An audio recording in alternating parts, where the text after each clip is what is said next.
headlines this week. New figures show millions of Australians are struggling financially. The Church of England is selling its fossil fuel investments. And a church divided for 40 years finds healing. This is InFocus Christian News and Current Affairs. Hello, thanks so much for joining us on Record in Focus this week. I'm Kent Kingston and my co-host is Sibel Coutet. How are you, Sibel? I'm very well, thank you, Kent. I hear we've got a singer on the show today. Well, two singers really, if we count you. Thank you. But yes, I'll be chatting with Naomi Streamer today, who a little while back was described as Diva of the Decade. That's a good thing, apparently. And she was set to be the next big thing in pop music. But she chose another path. That's fascinating. And we'll also be hearing from Lyle Shelton on the Politics in Focus segment today. Yes, that's right. But first, of course, it's the news. Thanks, Kent. Ahead of the release of the federal budget this month, two leading Christian welfare agencies have released reports highlighting how millions of Australians are struggling financially. Anglicare Australia's research into 65,000 properties advertised for rent last month found that less than 1% of the homes were affordable for people on government benefits, and people earning the minimum wage are only marginally better off. In a similar vein, a survey of 500 New South Wales households commissioned by Sydney's Wesley Mission found that 44% are suffering financial stress. Both reports say the federal government needs to take more leadership in structuring Australia's economic system so that vulnerable people are not further disadvantaged. As Australia's population ages, the nation will face a number of challenges, including what some are calling a tsunami of Alzheimer's disease and other forms of dementia. According to the ABC, an Australian is diagnosed with Alzheimer's every 6 seconds on average. It's the third most prevalent cause of death in Australia and the second highest for women. But new research from Chicago's Rush University suggests that certain foods can reduce the risk of developing Alzheimer's and even slow the progress of mental decline.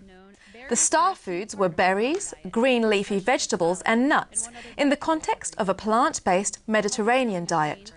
Health experts from the Adventist Church, which has long promoted healthy living, welcome the research. Certainly the idea around putting more fruits and vegetables into the diet and improving health of a number of different systems is definitely becoming more mainstream. And people have looked at it, of course, with cardiovascular disease. They've looked at it with things like diabetes. What's interesting is that there is this growing number of studies that are showing there that this is also good for the brain. And that shouldn't surprise us, because of course the brain is an organ that's dependent on having healthy nutrients coming into it as much as anywhere else. The Church of England has decided to withdraw its support from the fossil fuels industry to the tune of £12 million. According to the BBC, the Church will clean up its investment portfolio by cutting out companies that derive more than 10% of their profits from coal mining or from production of oil from tar sands. Church leaders say that climate change is a reality and that they have a moral responsibility to protect the poor, who are the most vulnerable to its effects. The Church of England's investment policy already rules out tobacco and pornography companies and payday lenders. 2015 marks 100 years since more than 1 million Armenians, mostly Christians, were slaughtered or starved during the final years of Turkey's Ottoman Empire. The centenary has reopened old wounds, with the Turkish government still refusing to recognise the scale of the killings or describe them as genocide. But a group of more than 20 Turkish Christians has moved to heal the pain, travelling to Armenia to commemorate the tragedy and apologise on behalf of their ancestors.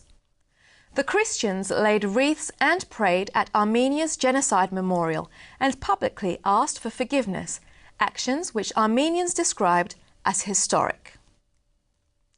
America and the world was shocked by the city of Baltimore's descent into violence and looting after the death of a young African-American man, Freddie Gray, in police custody. But between the rioting, tear gas and military intervention, a story was emerging of Christian peacemaking, with religious leaders themselves taking to the streets to call for justice and calm.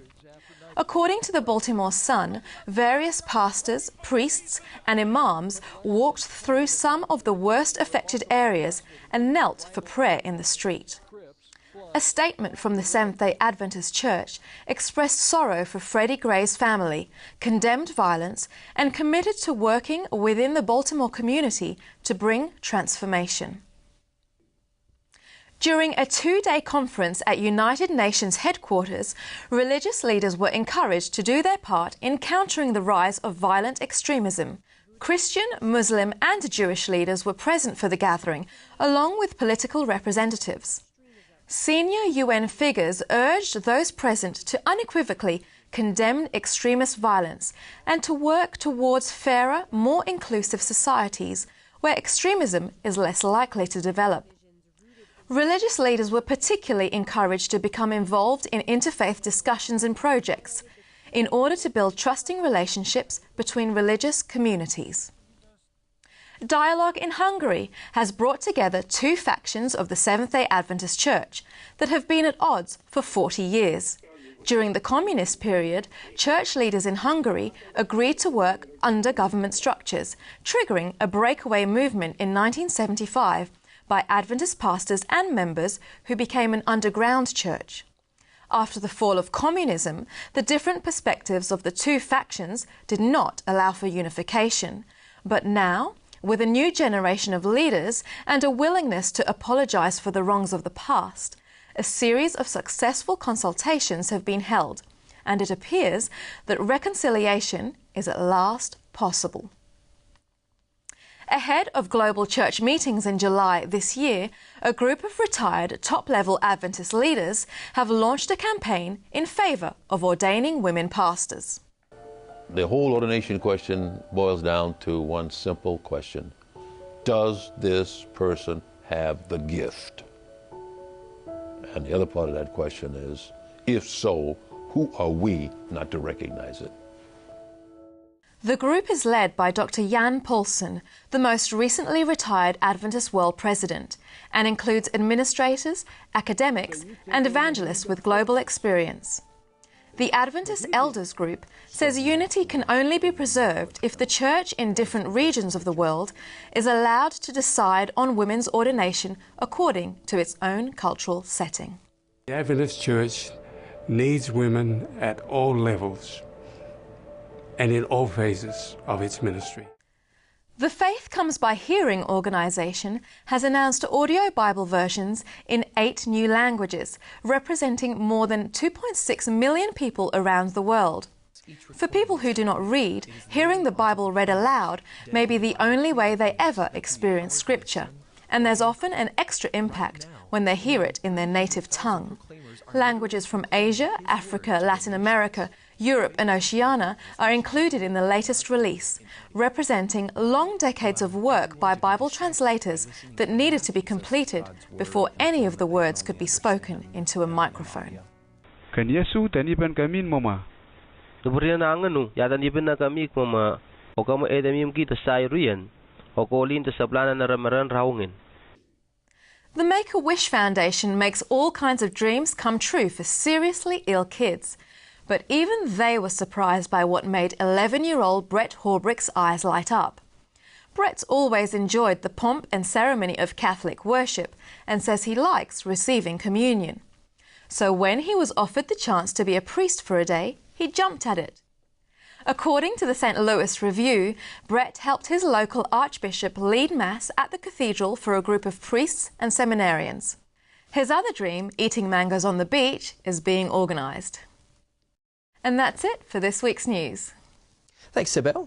Stay with us. Politics in Focus is coming up straight after the break.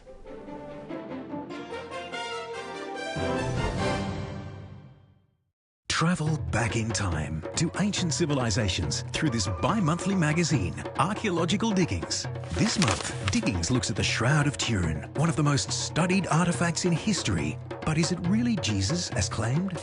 We explore how ancient Egyptians not just adored, but literally worshipped their pets. And we also bring you the latest news from the fascinating world of archaeology. Don't miss an issue. Subscribe online or ask for Archaeological Diggings at your local newsagent. So you think you've got your future all planned out, right? Or maybe you're not sure yet. What you want to do, who you want to be? A great education matters. Avondale. It's education designed for life.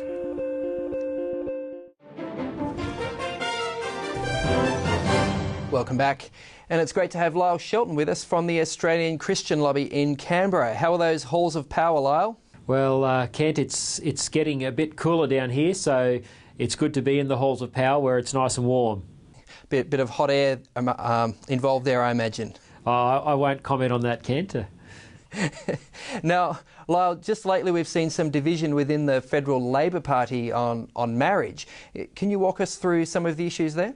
Yeah, Kent, over the last couple of weeks we've seen the Deputy Leader of the Labor Party, Tanya Plibersek, say that she thinks that her colleagues in the Labor Party should be forced to vote in favour of same-sex marriage. Now, this issue is due to come up for consideration at the Labor Party National Convention in July in Melbourne, and where delegates will be considering a motion to bind Labor parliamentarians in support of same-sex marriage. Okay. Now, a party sort of discipline vote is something you've been supporting for the coalition, I believe.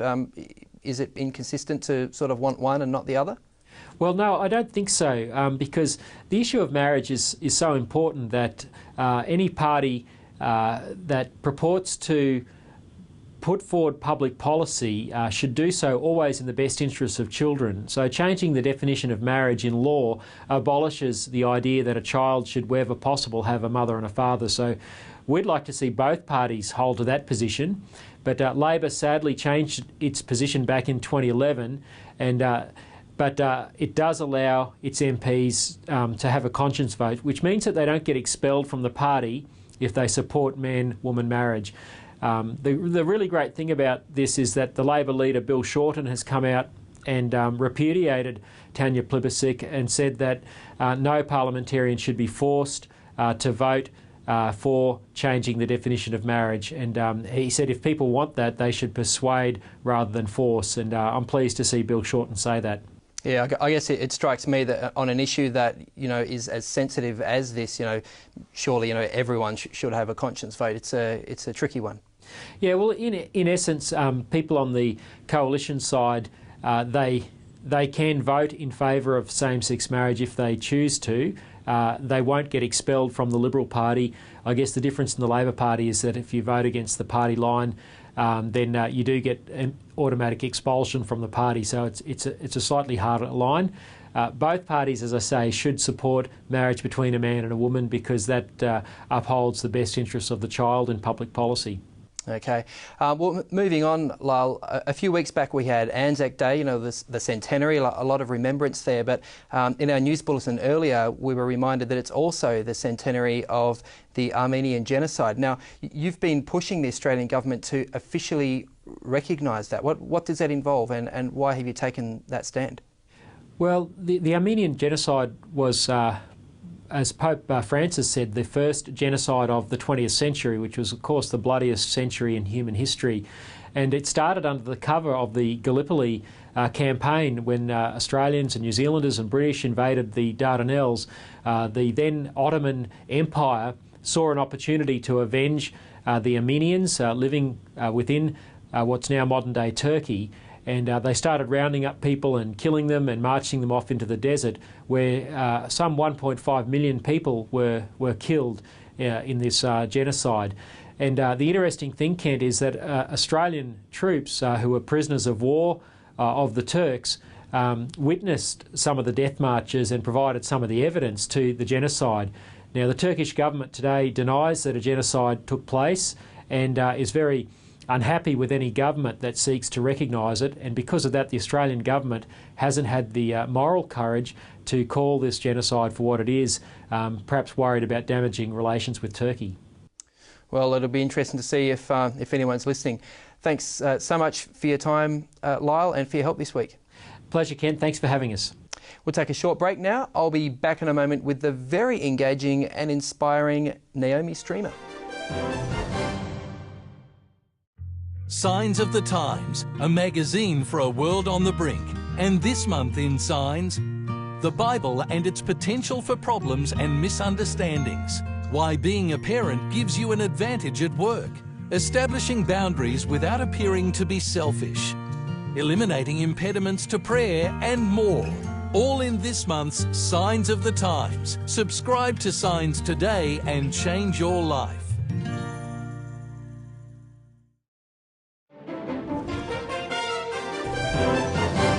Hello, welcome back.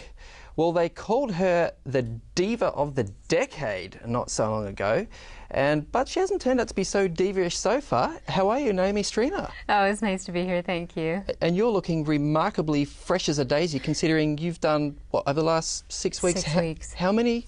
32 concerts. 32 concerts in Australia over the last 6 weeks. Yeah, well, we did have 2 weeks in New Zealand, mm-hmm. and the remaining 4 weeks here, but it's been wonderful. Wow. Yeah, and we've been traveling up and down the coast, got to see a lot of the country, mm-hmm. and met beautiful people. We've really enjoyed it. Excellent. Now, I noticed by the way you say coast, that there's a little bit of Canadian there. Is that you were brought up in Nova Scotia, is that right? Yes, I grew up in Canada, although I was born in the U.S. Mm-hmm. So, you know, there's the ongoing battle. Where is she from? Yeah. And North America. Yes, is the answer yes, to North that. America. And I don't get upset whether I'm called either one. Mm-hmm. You know, I know there's a bit of a rival here mm-hmm. with Kiwis and Aussies. That's right. But friendly rivalry. Yes, friendly and blessed. Yes. But it's good to be from 2 good countries. Yeah. Now, as I mentioned before, you were at one stage named Commanding Diva of the Decade by Billboard magazine, you know, which sort of sets up all the charts and all that sort of stuff. That was what, 2006, 2007, around there? What was going on at that time that was propelling you to that sort of interest? Well, we were just getting ready to release a big single with Carlos Santana, the guitar player. Mm-hmm. And we were getting rave reviews for that single. Mm-hmm. And, you know, the press was just all over it. They loved it. They thought it was going to be huge. They thought it was going to be great. And yeah, the fact that... there was a great quote. Someone said, you know, remember the first time you heard Mariah Carey or whatever? Well, yeah, this Whitney is this and moment. Celine. Now, yeah, Whitney and Celine. Now you're hearing Naomi Streamer. She's going to be amazing. Yeah.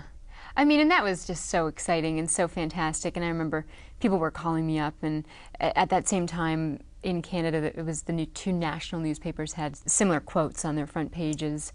So it was very exciting, but at the same time, I've always been quite grounded and realistic. Mm-hmm. So when people are saying these wonderful things, I've always thought, well, this, you know, hopefully this gets other people excited to buy the album, and never really buying into it, never thinking, oh yeah, this is truth. Yeah, this is absolute truth. Because I think as soon as you start that, you're going to really get your head up in the clouds and need somebody to come and pop it. Yeah. So. Now, you signed an album deal with Epic, which it's a Sony Records, a Sony label, at the age of 18. Yeah.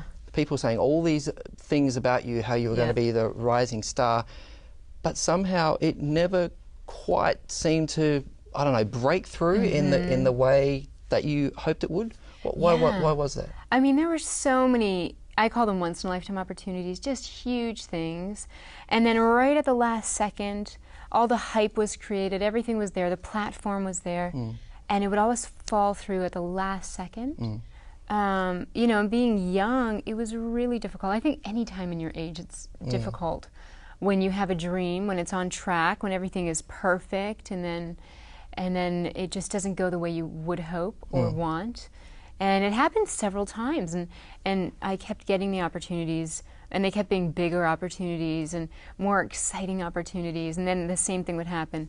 And I just kept asking God, why are you doing this? Why are you doing this to me, you know? Why are you bringing these things into my life just to take them out of my life? And the whole time I really didn't realize that I had never stopped to ask God if he had a plan for me. Okay. And so I was just trying to, I guess, manipulate might be a harsh word, but I was really trying to push my agenda through with my dream. And that's kind of how we're raised, especially being American, where it's, like the American dream. You can do anything you set your mind. Just follow your heart. There's a Walt Disney song that comes at about that point. Yeah. That's exactly it. And so you grow up with these big aspirations.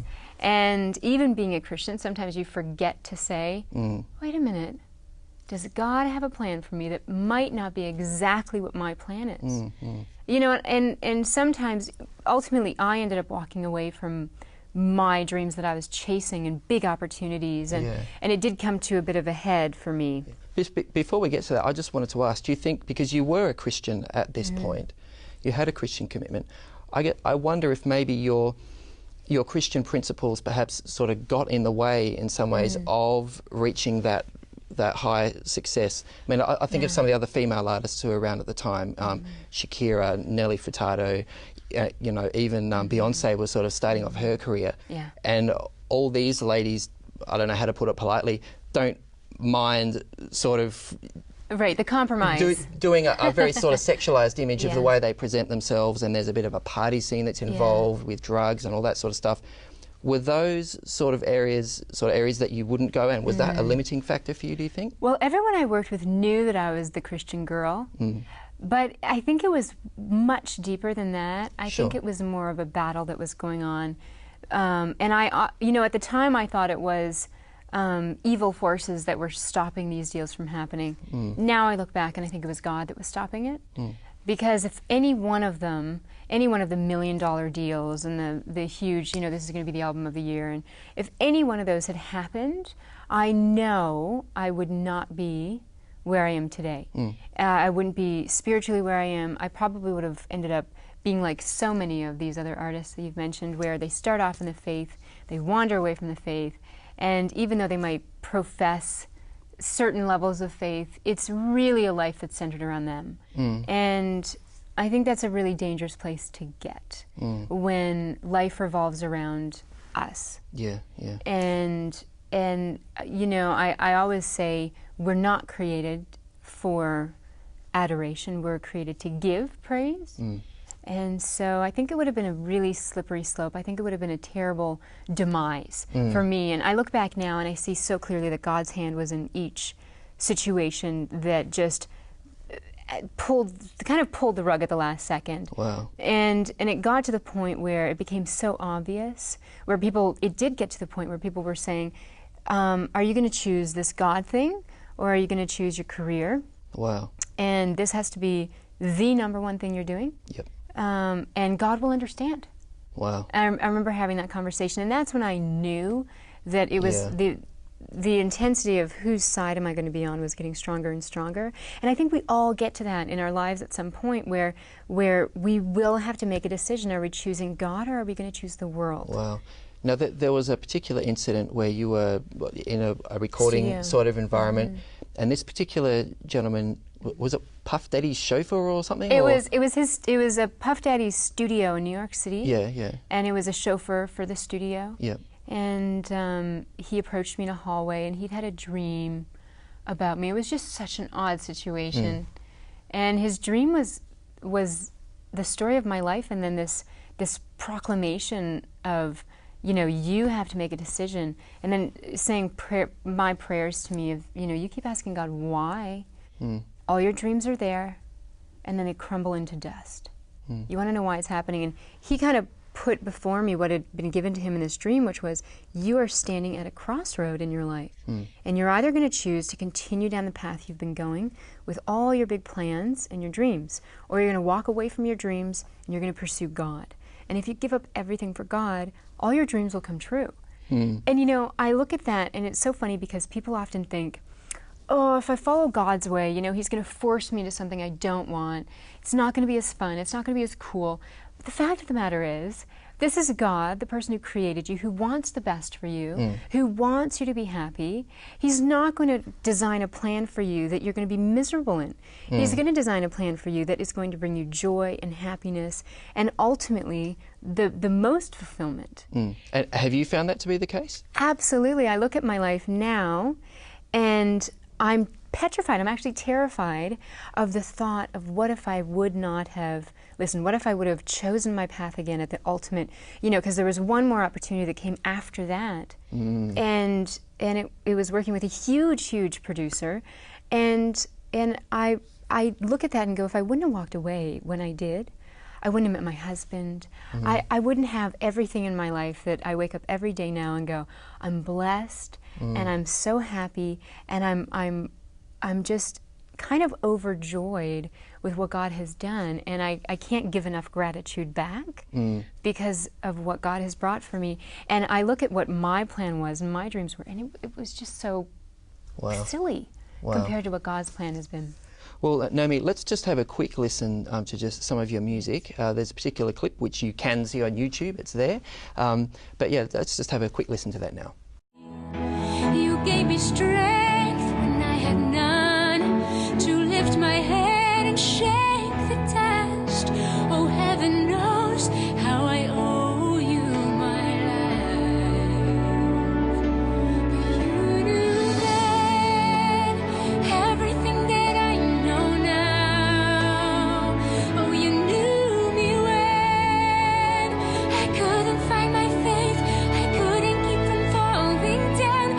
You were the light I didn't know I had, just waiting to be found. You had my heart. Wow, thanks for that. So when I listen to that, I hear maybe a little bit of Celine, a little bit of Jewel, maybe, I don't know. Yeah, I loved Jewel when I was growing up. Yeah. Oh, I was such a big fan. And Celine. Celine was like, you know, Canada. Oh, Celine. Is this track a part of your current album? It is. It is. It's from Hope That Breaks the Dark. And if you go to my website, you can find all the places where that is available. Yep. NaomiStreamermusic.com. .com, there you go. Yes. Check it out. Hey, thanks so much, Naomi. I really appreciate your time, and thanks for coming to Australia and visiting. Thank you. Thank you.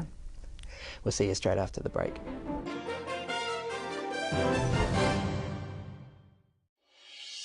Unearth ancient civilizations with archaeological diggings.